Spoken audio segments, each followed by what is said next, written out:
Three Arab leaders turned into dictators, or patriots, but their final destination was not graceful. It is a lesson learned episode for Arab nations.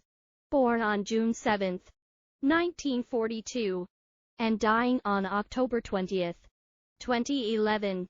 Muammar Muhammad Abu Minyar, or al-Gaddafi, was a politician, political theorist, and revolutionary from Libya. He controlled the country from 1969 until his assassination by rebel forces, supported by NATO, on October 20, 2011.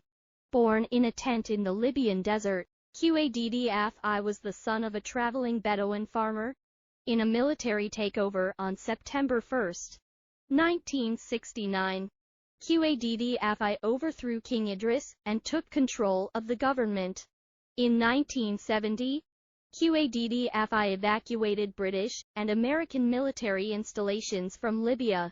That same year, he drove out the majority of the local Italian and Jewish populations from Libya. And in 1973 he nationalized all petroleum assets owned by foreigners in the nation. Libya was further cut off from the world community after it was alleged that Libya was involved in the 1988 Lockerbie, Scotland, civilian airplane destruction.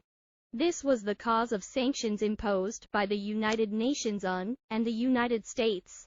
On March 17, the UN Security Council decided to approve military intervention to save civilians as Qaddafi's forces moved closer to Benghazi.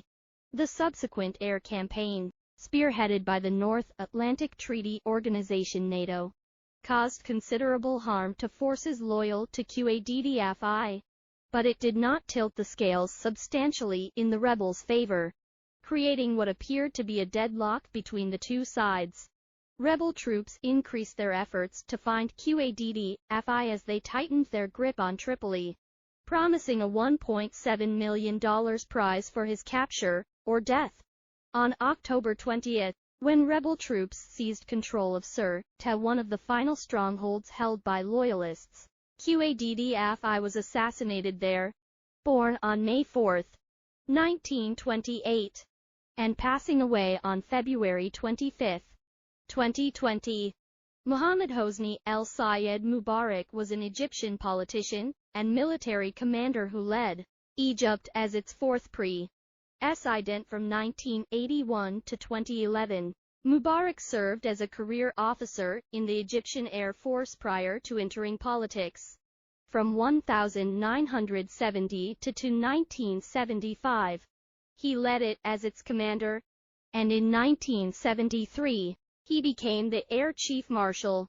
President Anwar Sadat nominated him vice president in 1975, and he took over as president following his killing in 1981. Mubarak was president from October 14, 1981, until February 11, 2011, a period of nearly 30 years. Following his resignation, Mubarak refrained from appearing in the media. The majority of reports said that he wished to die in Sharm el-Sheikh and had no interest in carrying out any tasks. December 2011 saw the trial pick back up, and it continued into January 2012. Mubarak was given a life sentence when it was determined on June 2, 2012, that he had failed to stop the Egyptian security forces from killing demonstrators. At the age of 91, Hosni Mubarak passed away at a military hospital in Cairo on February 25, 2020. He was given a state funeral with full honors in the Tanta Y Mosque in eastern Cairo, and he was subsequently laid to rest in a Heliopolis cemetery. Abdel Fattah el-Sisi, the President of Egypt, attended the burial.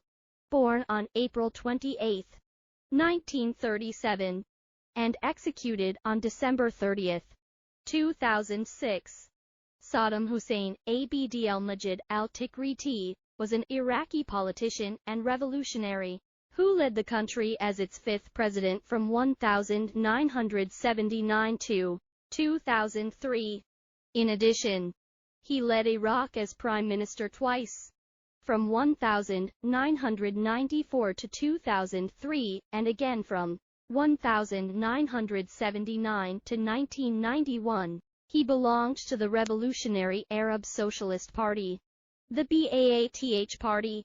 The Iraqi High Tribunal, a panel court set up to try former Iraqi government leaders, put Saddam on trial in October 2005. He was accused, along with a few co-defendants, of murdering 148 residents of the mostly Shia hamlet of al-Dujayl in 1982. Saddam repeatedly interrupted the 9-month trial with violent outbursts, accusing U.S. interests of being behind the tribunal and calling it a hoax. In July 2006, the tribunal ultimately adjourned, and in November, it rendered its verdicts. Saddam was given a hanging death sentence after being found guilty of crimes against humanity that included purposeful killing, wrongful incarceration, deportation, and torture. A short while after 6 in the morning, December 29, 10 p.m. Estate, Saddam Hussein was executed by hanging in Baghdad. He gets laid to rest on December 31, close to Tikrit, Iraq.